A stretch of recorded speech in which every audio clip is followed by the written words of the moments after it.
మాజీ మంత్రి హరీష్ రావు మీడియాతో మాట్లాడుతున్నారు. ఇప్పుడు లైవ్ చూద్దాం. నేను తెలంగాణ భవన్లో ప్రెస్ మీట్ పెడితే 2 hours కో 4 hours కో నిన్న డేట్ వేసి ఉత్తరం రాసిండు ఉత్తమ్ కుమార్ రెడ్డి.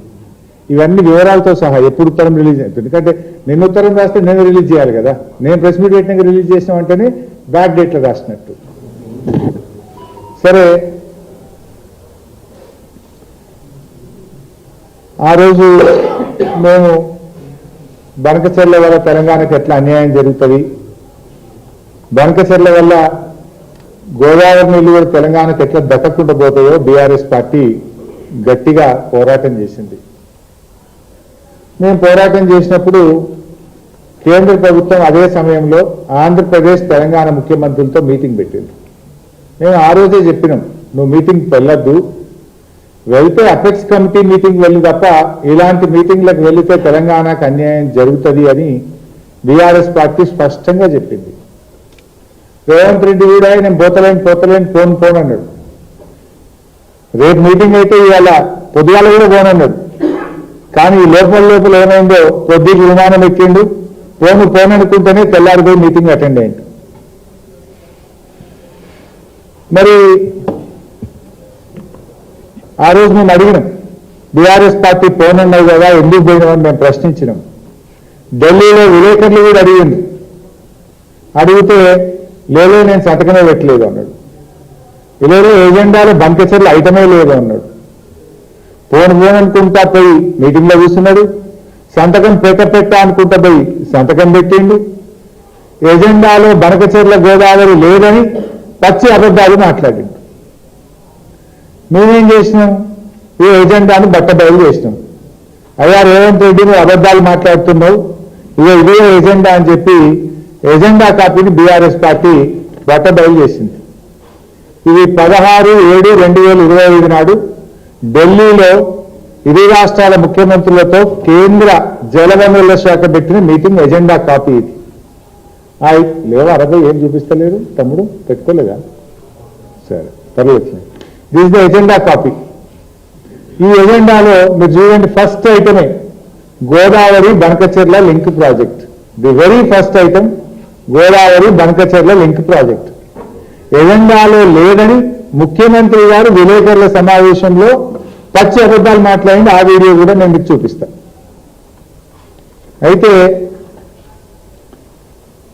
ఇది ఎజెండా మేము బయట పెట్టడమే కాదు, ఆంధ్రప్రదేశ్ మంత్రి నిమ్మల రమానాయుడు గారు కూడా రేవంత్ రెడ్డి బండారాన్ని బయట పెట్టిండు.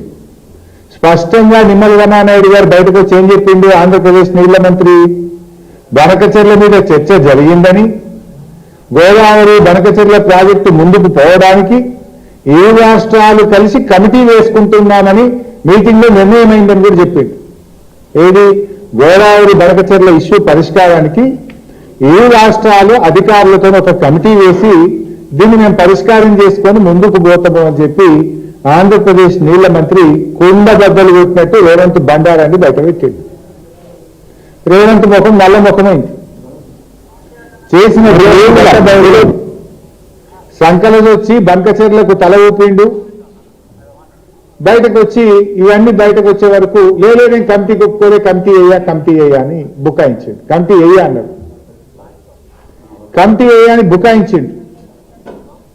ఇది ఎట్లుంటుందంటే కథ మనకు తెలియదేం కాదు. గతంలో గత చరిత్ర చూస్తే కూడా తెలంగాణ ఉద్యమకారుల మీదనే ఎవర్రా జై తెలంగాణ అంటుండు అని ఉద్యమకారుల మీద తుపాకీ గురిపెట్టిన రేవంత్ రెడ్డి నా అంత తెలంగాణ ఉద్యమకారులు లేడని మాట్లాడతాడు.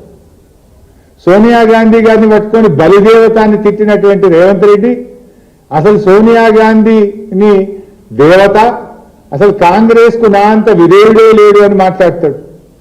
కేసీఆర్ గారు ఉద్యోగాలకు నోటిఫికేషన్లు ఇస్తే ఆ ఉద్యోగాలకు కాగితాలు పంచి నియామక పత్రాలు పంచి నేనే ఉద్యోగాలు ఇచ్చిన అనేటువంటి గనుడు రేవంత్ రెడ్డి.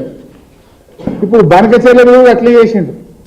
బనకచెర్ల మీద మేము జంగు సైరన్ కొట్టి ఆంధ్రప్రదేశ్ హుషారు చేసింది. ఏం చేసింది, మేము బనకచెర్ల వెనకకు తీసుకుంటున్నాము అన్నది మధ్యలో.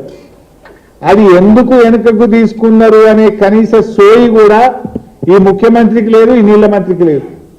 లేక ఏమన్నారు తెలుసా, లేదే మా పోరాటానికే బనకచెర్ల వెనకకు తీసుకున్నది ఆంధ్రప్రదేశ్. ఇది మా విజయం అన్నాడు ఉత్తమ్ కుమార్ రెడ్డి. అయితే ఇలా కనీసం స్టోరీ లేదు. యాక్చువల్గా బనకచెర్ల ఎందుకు వెనకకు తీసుకున్నారో తెలుసా బైసప్?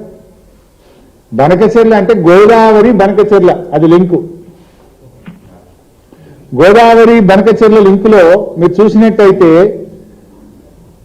గోదావరి నుంచి బనకచెర్ల అనేది Srisailam back water head regulator. Srisailam back water లో కృష్ణా జలాలకు గోదావరి జలాలను కలిపేది ఆ డబుల్ లైన్ ఉంది కదా, అది బనకచెర్ల. ఆ 2 లైన్స్ ఉన్నది. Last point is Banakacherla. Red లో ఉన్న లాస్ట్ పాయింట్ బనకచెర్ల. అయితే ఎప్పుడైతే గోదావరి నీళ్లు తీసుకుపోయి కృష్ణాలో కలుపుతామో ఆ లాస్ట్ పాయింట్ యారో కరెక్ట్ పెట్టు బిడ్డ, నువ్వు పెట్టరా తమ్మి, ఆయన కింద తీసినవరా బిడ్డ. ఆ లాస్ట్ పాయింట్ లో పెడితే దాన్ని బనకచెర్ల అంటాం. గోదావరి నీళ్లు కృష్ణాలో కలిస్తే ఏమవుతుంది? మనకు బచావత్ అవార్డు ఉంది.